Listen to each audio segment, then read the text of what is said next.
J'ai attendu 20 jours pour avoir mon visa. L'état de stress, le traumatisme que j'ai vécu pendant ces 20 jours-là. Alors, j'ai décidé de te raconter tout parce que c'est vraiment surprenant. Tu seras vraiment étonné en fait de ce que j'ai vécu durant cette période-là jusqu'à l'obtention de mon visa en 20 jours. Comme tu entends là, c'est vrai, 20 jours c'est beaucoup. Ça m'a tellement traumatisé et je vais te raconter cela dans cette vidéo. Si tu es actuellement en train de faire ta demande de visa ou tu as déposé, alors après cette vidéo, c'est sûr que tu seras un peu stable mentalement concernant ce domaine-là car je suis là pour vous réduire le maximum de stress possible durant vos procédures de demande de visa. Si tu découvres cette chaîne, ici c'est France Études et moi c'est Ismaël. Dans cette chaîne, je partage des informations très utiles avec toi pour t'aider durant ta procédure de demande de visa, arriver ici en France, continuer tes études, trouver rapidement ton premier job étudiant et l'intégration. Donc je te suggère de t'abonner pour ne rien rater car je ferai des vidéos particulièrement pour vous aider à couvrir rapidement le premier job étudiant une fois arrivé ici en France sans toutefois tarder, qui va payer beaucoup, voire même 25 € l'heure.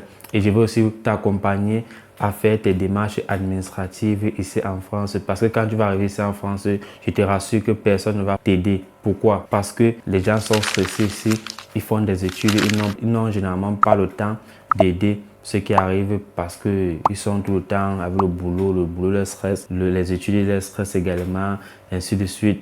Donc, c'est un peu ça. Moi, j'ai décidé de vous aider comme ça parce que je suis passé par là, les gars.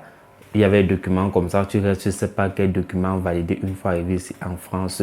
J'ai donc décidé de faire des vidéos pour vous aider également concernant ce côté-là. Donc, en t'abonnant, en cliquant sur toutes les notifications, tu ne rateras rien. Et en rejoignant mon lien Instagram en description et Telegram, tu poseras des questions là-bas dont je pourrai t'aider. Ok les gars, entrons dans le vif du sujet maintenant. J'ai eu mon visa en 20 jours. C'était vraiment traumatisant comme j'ai dit. Je vais vous raconter cela pas à pas. En fait, mon jour de rendez-vous pour le dépôt de ma demande de visa, c'était le 20 août. Je suis allé bien. Comme vous ai dit, c'était un peu bizarre. Je vais un peu faire un petit bref résumé concernant cela. Je suis allé pour déposer mon dossier de demande de visa à 11 h. Je suis arrivé à 10h30. Normalement, il faut tout arriver 30 minutes avant. Quand j'arrive à 10h30, les gars, je suis assis là. Il y avait un rang. Il y a ceux qui sont arrivés avant, c'est d'abord eux la priorité. Là, c'est normal. Il y a une personne qui m'a demandé de l'aide. Du coup, j'ai aidé cette personne. La personne n'avait pas le récépissé de prise de rendez-vous. Quand tu n'as pas le récépissé de prise de rendez-vous, c'est très dangereux pour toi. Ça ne va pas donner puisqu'on ne va pas te recevoir. Du coup, je l'ai aidé à télécharger son récépissé de prise de rendez-vous puisqu'elle ne savait même pas comment télécharger tout ça. Elle ne savait même pas qu'elle a reçu ça par mail, les gars. Donc, j'ai aidé la personne à faire cela. Il était maintenant à 10h50. Quand il arrive à 10h50 pour déposer ma demande de visa à 10h50, le VG me dit trop tard. Pourtant, mon rendez-vous, c'est 11h. Regardez vous-même, les gars. Regardez un peu comment ça... Il joue avec les sentiments des gens. Je lui dis comment? Il dit oui, j'ai appelé ceux de 11h. Tu n'as pas répondu. Donc, du coup, c'est fini pour toi. Va chercher un nouveau créneau. Et la manière que j'ai galéré pour couvrir le créneau, les gars, je me levais à la nuit pour couvrir le créneau. Et ma rentrée était le 1er septembre. Nous sommes le 10 août. Il me dit d'aller chercher un nouveau rendez-vous. Et les rendez-vous étaient disponibles en octobre. C'était un refus de visa direct. On n'allait même pas discuter concernant cela.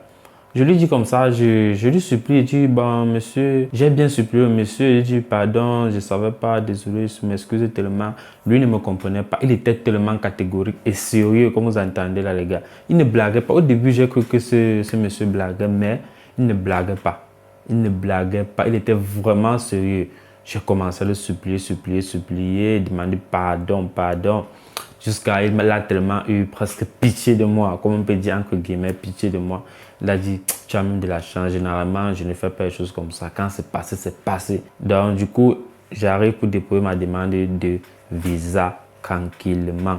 Et aussi, quand j'arrive donc pour déposer ma demande de visa, on prend mes empreintes biométriques, tout.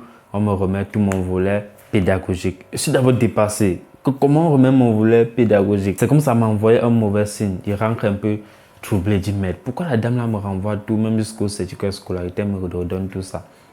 Mais je commence à réfléchir, les gars. La tête chauffe, vous voyez, la tête chauffe, mais je continue toujours à réfléchir, prier. Je ne comprends rien du tout. J'ai déposé ma demande de visa, je suis rentré en paix. La leçon à retenir d'abord pour ce que je viens de dire là, c'est que venez très tôt pour déposer votre demande de visa. Venez très tôt, venez 30 minutes avant et soyez concentrés les gars.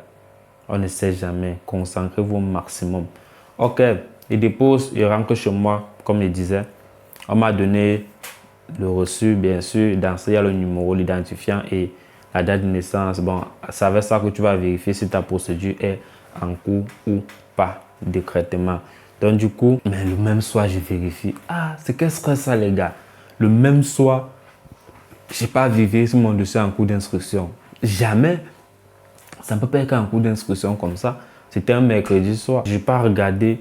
Je reviens. Je vois, ce n'est pas en cours d'instruction. Je suis étonné. Je commence à stresser. Maintenant, le lendemain, je fais encore pareil. Ce n'est pas en cours d'instruction. Vendredi, ce n'est pas en cours d'instruction. Jusqu'à 7 jours, ce n'est pas en cours d'instruction, les gars. Donc, on n'a même pas encore commencé au traitement de ta demande de visa. On était le 10 août que j'ai déposé. C'est-à-dire qu'on était le 17 août. On n'avait même pas encore commencé. On n'avait même pas encore mis en cours de traitement. J'étais là, je stressais que merde. Est-ce que mon dossier n'est pas arrivé réellement? Qu'est-ce qui se passe? Ça a commencé à me faire réfléchir, me faire stresser énormément. Et la rentrée était le 1er septembre. Ça ne pardonnait pas, les gars. Il reste comme ça. Je suis étonné. Je ne comprends pas ce qui se passe. C'est après peut-être que 8 jours ou 9 jours ouvrables, bien sûr, c'est-à-dire le mardi ce prochain, là, mardi de l'autre semaine, que je regarde, je vois en cours d'instruction. Ah, le stress continue, le stress continue. Je ne fais que patienter, je ne fais que patienter, patienter, patienter.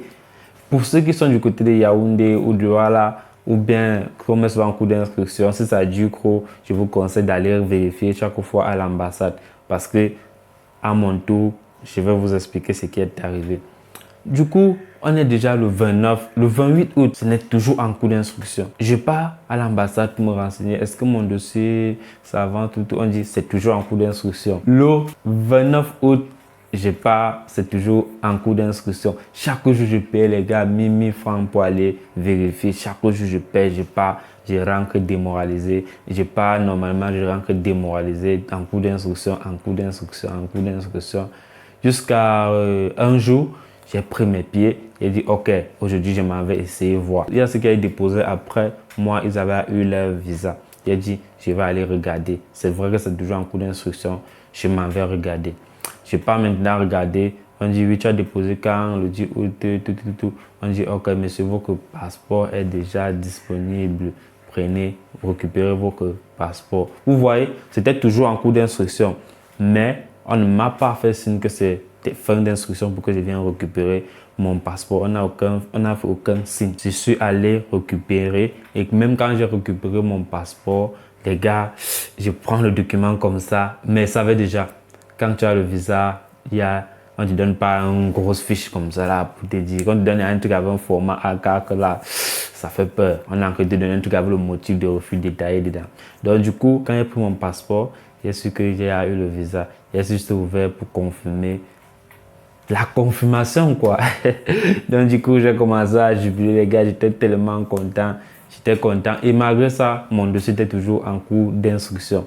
Donc, quand pour vous dire à tout, allez regarder cela. Ça peut être comme ça que c'est toujours en cours d'inscription et c'est un danger. 30 août, par exemple, c'était le 1er septembre. Forcément, les gars, j'allais arriver en retard ici pour commencer mes études. C'était à logique parce que je ne pouvais pas faire un miracle pour arriver en France avant le 1er septembre. Non seulement quand je rentre, au moment où je rentre, il pleut. Je dis, ah, je vais informer la famille comment, par téléphone, tout ça. Non.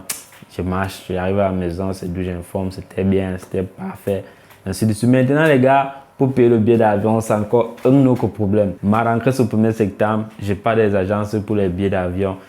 Les places sont disponibles juste à partir du 15 septembre. Donc, si tu veux un billet d'avion, c'est à partir du 15 septembre. Imaginez-vous. Donc, tu as seulement 2 semaines de retard. Et quand on dit 2 semaines de retard d'école ici, les gars, je vous assure, c'est la galère. Quand tu rates 2 semaines, le programme que tu rates, surtout pour une personne qui fait des sciences appliquées, c'est très dangereux, les gars. 2 semaines de retard, c'est très mauvais. C'est lourd, c'est du lourd, c'est coriace. Donc, ça ne rit pas.